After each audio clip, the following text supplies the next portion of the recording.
ಬನ್ನಿ ವಿದ್ಯಾಚೇತನ 2026-27ನೇ ಸಾಲಿನಲ್ಲಿ ಆ, ದಿನ 21 ಆ್ಯಕ್ಚುಲಿ ಡೇ 21. ಡೇ 21 ಅಂತಂದರೆ ಇವಾಗ 24/6/2026ನೇ ದಿನಾಂಕದಂದು ಯಾವೆಲ್ಲ ಚಟುವಟಿಕೆಗಳನ್ನು ಮಾಡಬೇಕು ಅನ್ನೋದನ್ನು ನೋಡ್ಕೊಂಡು ಬರೋಣ. PDF ಪ್ರಕಾರ ಹೋದರೆ ಡೇ 21 ಏನಿದೆ ರಿಫ್ಲೆಕ್ಷನ್ ಅಂದರೆ ಇಡೀ ವಾರದ್ದನ್ನ ಮಾಡಬೇಕು ಅಂತ. ಸೊ ಇದನ್ನು ನಾವೇನು ಮಾಡಬೇಕು, ಶನಿವಾರಕ್ಕೆ ಮಾಡ್ಕೊಳ್ಳೋಣ. ಶನಿವಾರ ಎಷ್ಟಾಗುತ್ತೆ ಡೇಟು? 27/6/2026. ಅವತ್ತು ಈ ರಿಫ್ಲೆಕ್ಷನ್ ಮಾಡೋಣ. ಹಾಗಿದ್ರೆ 24ನೇ ತಾರೀಕು ಏನು ಮಾಡಬೇಕು ಜೂನ್ ಅಂತಂದರೆ 22ನೇ ದಿನದ ಚಟುವಟಿಕೆಯನ್ನು ಮಾಡಬೇಕು. ಹಾಗಿದ್ರೆ 22ನೇ ದಿನದ ಚಟುವಟಿಕೆಗಳು ಏನಿದೆ ಅನ್ನೋದನ್ನು ಇಲ್ಲಿ ನೋಡೋಣ. First period as usual exchange greetings and conversation. So giving thumbs up, ಕೈ ನಾವು ಓಕೆ ಮಾಡ್ತೀವಲ್ಲ, thumbs up. Children stand in a circle in the classroom clapping and clapping. Recite the rhyme ಅಂತ. So parts of a plant. ನಿನ್ನೆ ಏನು ಮಾಡಿದ್ರಿ? ಎಲ್ಲ ಪ್ಲ್ಯಾಂಟ್ಸ್ನ ಹೋಗಿ ಶಾಲಾ ಪರಿಸರದಲ್ಲಿರ್ತಕ್ಕಂತಹ ಅಥವಾ ನಿಯರೆಸ್ಟ್ ಪಾರ್ಕಿಗೆ ಹೋಗ್ಬಿಟ್ಟು ನಾವು ಸಸ್ಯಗಳನ್ನು ನೋಡ್ಕೊಂಡು ಬಂದಿದ್ವಲ್ಲ. ಸೊ ಈಗ ಅದಕ್ಕೆ ಸಂಬಂಧಪಟ್ಟದ್ದು ಒಂದು ರೈಮ್ ಇದೆ, ಪಾರ್ಟ್ಸ್ ಆಫ್ ಎ ಪ್ಲ್ಯಾಂಟ್ ಅಂತ ಹೇಳಿ. ಸೊ ಅದನ್ನು ಸ್ವಲ್ಪ ಒಂದ್ಸಲ ಹೇಳಿಕೊಡ್ಬೇಕು ಇಲ್ಲಿ. So giving A thumbs up ಆದ ತಕ್ಷಣ, the roots on A plant grow under the ground. The roots on a plant grow underground. Roots are part of a plant. The stems on a plant hold up the leaves. The stems on a plant hold up the leaves. Stems are part of plant. The leaves on a plant will make food. Leaves are part of plant. The leaves on a plant will make food. Leaves are part of plant. The flowers on a plant are growing seeds. Growing the seeds. Flowers are part of plant. So ಈ ಥರ ಹೇಳೋದ್ರಿಂದ parts of the plant ಏನು? Roots, ಸ್ಟ್ಯಾಮ್. Roots ಅಂದರೆ ಬೇರು, ಅದು ಭೂಮಿಯಿಂದ ಕೆಳಗಡೆ ಹುಟ್ಟುತ್ತೆ. ಹಾಗೆ ಸ್ಟೆಮ್ಸ್ ಅಂತಂದರೆ ಕಾಂಡಗಳು, ಅದು ಗಿಡವನ್ನು ಆಧಾರವಾಗಿರುತ್ತೆ ಗಿಡಕ್ಕೆ, ಗಿಡ ನಿಲ್ಲಲಿಕ್ಕೆ ಮತ್ತು ಎಲೆಗಳು ಅದ್ರ ಮೇಲೆ ಬೆಳೀಲಿಕ್ಕೆ ಸಹಾಯ ಮಾಡುತ್ತೆ. ಇನ್ನು ಲೀವ್ಸ್, ಎಲೆಗಳು ಆಹಾರವನ್ನು ತಯಾರಿ ಮಾಡ್ತವು. ಮತ್ತು ಫ್ಲವರ್ಸ್ ಕೂಡ, ಆ ಫ್ಲವರ್ಸ್ ಏನು ಮಾಡ್ತವು? ಗ್ರೋಯಿಂಗ್ ಸೀಡ್ಸ್, ಬೀಜಗಳನ್ನು ಹುಟ್ಟು ಹಾಕ್ತವೆ ಅಂತಕ್ಕಂಥದ್ದನ್ನು ಈ ಒಂದು ಪದ್ಯದ ಮೂಲಕ ತಿಳಿಸ್ಕೊಡ್ಬೇಕು. Second period my time, move to the learning corners and perform the activities what they want to perform. ಮಕ್ಕಳು ಏನು ಮಾಡಲಿಕ್ಕೆ ಇಷ್ಟಪಡ್ತಾರೋ ಅದು ಕಾರ್ನರ್ ಆ್ಯಕ್ಟಿವಿಟೀಸ್ನ ಮಾಡಿಸ್ಬೇಕು. ಇನ್ನು ಬೇಸಿಕ್ ನ್ಯೂಮರಿಕಲ್ ನಾಲೆಜ್ ಅಂತಂದು ಹೇಳಿದೆ. Take 2 different measuring vessels and name them A and B. When 4 glasses of water are poured into a vessel, then vessel is filled. Now for B vessel, water is filled. B vessel is filled with only 2 glasses of water.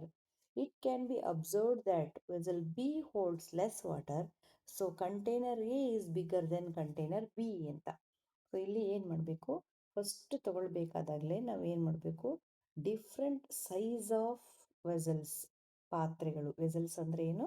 ಪಾತ್ರೆಗಳನ್ನು ತಗೋಬೇಕು. Different ಆಗಿರ್ತಕ್ಕಂಥ ಒಂದು ಚಿಕ್ಕದು ಮತ್ತು ಇನ್ನೊಂದು ದೊಡ್ಡದನ್ನು ವೆಸಲ್ಸ್ನ ತಗೋಬೇಕು. ಇನ್ನು ಒಂದು ಗ್ಲಾಸಿಂದ ನಾವೇನು ಮಾಡಬೇಕು? ಇಲ್ಲಿ ಅವರು 2, 3 ಅಂತ ಹೇಳಿದ್ದಾರೆ. ಸೊ ತೊಂದರೆ ಇಲ್ಲ, ನಮ್ಮ ಒಂದು ವೆಸಲ್ಸ್, ನಮ್ಮ ಹತ್ರ ಇರ್ತಕ್ಕಂಥ ವೆಸಲ್ಸ್ ಎಷ್ಟು ಗ್ಲಾಸ್ ನೀರನ್ನು ಬೇಕಾದರೂ ಹಿಡಿಬಹುದು. ಸೊ ಮಕ್ಕಳಿಗೆ ಇಲ್ಲಿ ಏನು ತೋರಿಸ್ಬೇಕಂದ್ರೆ ಲೆಸ್ಸರ್ ದೆನ್ ಅಂತಂದು ಹೇಳಿ ಅಥವಾ ಬಿಗ್ಗರ್ ದೆನ್ ಅಂತ. ಅಂದರೆ ಯಾವುದು ದೊಡ್ಡದು ಇಲ್ಲಿ ವೆಸಲ್ಲು, ಯಾವುದು ಚಿಕ್ಕದು ಅಂತಕ್ಕಂತಹ ಒಂದು ಅಳತೆ ಮಾಡೋ ಮೂಲಕ, ಈ ನೀರನ್ನು ಹಾಕುವ ಮೂಲಕ ತೋರಿಸ್ಬೇಕು. ಸೊ ಈ ಒಂದು ಗ್ಲಾಸಿಂದ ನಾವು ಇದಕ್ಕೆ 3 ಗ್ಲಾಸನ್ನು ನೀರು ಹಾಕ್ಬೋದು. ಸೊ ಇದೇ ಗ್ಲಾಸಿಂದನೇ ಇಲ್ಲಿ 2 ಗ್ಲಾಸಿಗೆ ಈ ಒಂದು ಕಂಟೈನರ್, ಈ ವೆಸಲ್ ತುಂಬ ಹೋಯ್ತು ಅಂತ ಅಂದರೆ, ಸೊ ದಿಸ್ ವೆಸಲ್, ಈ ಒಂದು ಟೈಟ್ ಹಾಕಕ್ಕೆಲ್ಲ ಚಿಕ್ಕದು, this is B holds less water than A. ಇದಕ್ಕೆ ಎ ಅಂತ ಹೆಸರು, ಇದಕ್ಕೆ ಬಿ ಅಂತ ಕೊಟ್ಟಿರ್ತೀವ. ಸೊ ಇದಕ್ಕೆ ನೀವು ಹೆಂಗೆ ಬೇಕಾದರೂ ಕೊಟ್ಕೊಡ್ರಿ, ಇದಕ್ಕೆ ಎ ಇದಕ್ಕೆ ಬಿ ಅಂತನಾದರೂ ಕೊಡಿ, ತೊಂದರೆ ಇಲ್ಲ. ಬಟ್ ಕಾನ್ಸೆಪ್ಟ್ ಏನು ಮಕ್ಕಳಿಗೆ, ಪಾತ್ರೆ ಸೈಜಲ್ಲಿ ಏನಾಗಿದೆ, ಇದು ಯಾವುದು ಲೆಸ್ ಇದೆ ಯಾವುದು ಬಿಗ್ಗರ್ ಇದೆ ಸೈಜ್ ಅಂತಕ್ಕಂಥದ್ದನ್ನು ತಿಳಿಸ್ತಕ್ಕಂಥದ್ದನ್ನು ಮಾಡಬೇಕಾಗುತ್ತೆ. So this is basic numerical ನಾಲೆಜಲ್ಲಿ ಬರುತ್ತೆ. ಆ್ಯಂಡ್ ನೆಕ್ಸ್ಟ್ ಪೀರಿಯಡ್ 4ಅಲ್ಲಿ ಕ್ರಿಯೇಟಿವ್ ಆರ್ಟ್ಸ್ ಅಂತ ಇದೆ. Show the children holding the scissors with one hand and the paper with other hand and practise holding the scissor firmly with the fingers. Give each child a pair of scissors and a piece of paper in different ways. That is, tell them to cut straight, zigzag, or different shapes. Then paste them on a chart or a blank sheet of paper to make a college work ಅಂತ ಹೇಳಿದೆ. College work ಅಂತ. So ಏನಂದರೆ ಮಕ್ಕಳಿಗೆ ಏನು ಮಾಡಬೇಕಂದ್ರೆ, ಸೀಸರನ್ನು ಹಿಡಿತಕ್ಕಂತಹ, ಸೀಸರ್ಸ್ನ ಹಿಡಿತಕ್ಕಂತಹ ಒಂದು ಪ್ರಾಕ್ಟೀಸನ್ನು ಕೊಡಬೇಕು. ಒಂದು ಪ್ಲೇನ್ ಪೇಪರ್ ಕೊಡ್ರಿ, ಒಂದು ಸೀಸರ್ ಕೊಡ್ರಿ ಮಕ್ಕಳಿಗೆ. ಈ ಪೇಪರನ್ನು ಸ್ಟ್ರೇಟಾಗಿ ಕಟ್ ಮಾಡಿ, ಅಥವಾ ಜಿಗ್ಜಾಗಲ್ಲಿ ಕಟ್ ಮಾಡಿ, ಅಥವಾ ನೀವು ಬೇರೆ ಏನು ಶೇಪಲ್ಲಾದರೂ ಕೂಡ ಹೇಳಿ ಅದನ್ನು ಕಟ್ ಮಾಡಿಸಿ ಅಂತಕ್ಕಂಥದ್ದನ್ನು ಹೇಳಿದರೆ, ಸೊ ಈ ಕಟ್ ಮಾಡಿರೋ ಪೀಸ್ಗಳನ್ನು ಬೇರೆ ಇನ್ನೊಂದು ಶೀಟಲ್ಲಿ ಅಂಟಿಸ್ಬೇಕು.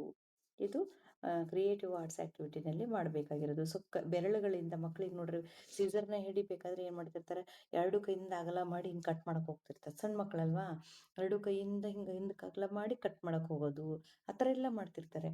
ಬೆರಳಿಂದ ಹಿಡಿಯತಕ್ಕಂಥ ಗ್ರಿಪ್ ಸಿಗ್ತಿರಲ್ಲ. ಸೊ ಅದನ್ನು ಕಲಿಸ್ಕೊಡಿ ಅಂತಕ್ಕಂಥದ್ದನ್ನು ಹೇಳಿದ್ದಾರೆ. ನೆಕ್ಸ್ಟ್ ಬಂದು ಪೀರಿಯಡ್ 5ಅಲ್ಲಿ ಬಂದರೆ ಲ್ಯಾಂಗ್ವೇಜ್ ಡೆವಲಪ್ಮೆಂಟ್ ಅಂತ.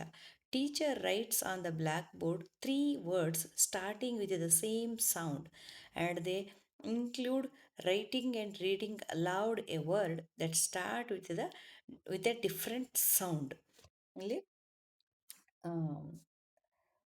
ಸೇಮ್ ವರ್ಡ್ ಲೆಟರಿಂದ, ಸೇಮ್ ಸೌಂಡಿಂದ ಸ್ಟಾರ್ಟ್ ಆಗತಕ್ಕಂತಹ 3 ಡಿಫ್ರೆಂಟ್ ವರ್ಡ್ಸ್ಗಳನ್ನು ಬರೀರಿ ಅಂತ ಹೇಳಿದ್ದಾರೆ. Familiarise children with different word ರಿಕಗ್ನೈಸೇಷನ್.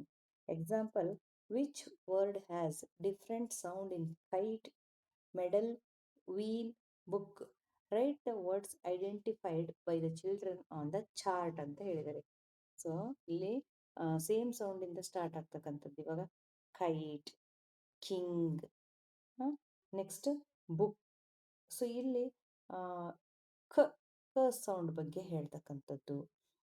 Next ಬೇರೆ ಬೇರೆ ಈ ಥರದ್ದು ಒಂದಷ್ಟು ಮಾಡಿಸಿ ಮಕ್ಕಳಿಗೆ ಸೌಂಡ್ಸ್ಗಳಿಂದ ಸ್ಟಾರ್ಟ್ ಆಗ್ತಕ್ಕಂಥ ವರ್ಡ್ಸ್ಗಳನ್ನು ಬರೀಲಿಕ್ಕೆ ಹೇಳ್ತಾರೆ. ಇನ್ನು ಪೀರಿಯಡ್ 6ಅಲ್ಲಿ ಔಟ್ಡೋರ್ ಗೇಮ್ ಇದೆ. Play game in the style of musical chair. Place letter cards on the chairs. When the teacher calls a child name, instruct the children to say which letter is placed on the chair, which ಇದೆ seat ಅಂತ. Music chair ಆಡಿಸ್ಬೇಕು.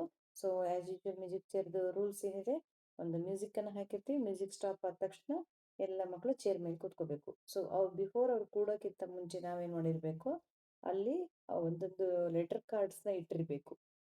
So ನಾವು ಯಾರ ಹೆಸರನ್ನ ಕರಿತೀವಲ್ಲ, ಆ ಮಗು ಏನು ಮಾಡಬೇಕು, ತನಗೆ ಯಾವ ಚೇರ್ ಬಂದಿದೆ, ಸೊ ಆ ಚೇರ್ ಮೇಲಿರೋ ಲೆಟರನ್ನು ಮತ್ತು ಅದರ ಸೌಂಡನ್ನು ಹೇಳಬೇಕು. ಇದು ಮ್ಯೂಸಿಕ್ ಚೇರ್ ಆಡಿಸ್ತಕ್ಕಂಥದ್ದು. ಸೊ ಆಟದ ಜೊತೆಗೆ ಪಾಠ. ಇನ್ನು ಮತ್ತೆ ಪೀರಿಯಡ್ ನಂಬರ್ 7ಅಲ್ಲಿ ಸ್ಟೋರಿ ಟೈಮ್ ಅಂತ ಇದೆ. Teacher interpret the story in mother tongue and English language. Ask the younger students to show pictures in the characters while the teacher or senior students name the characters of the story. Then the teacher tells the story in English. Now ask the children questions in Kannada.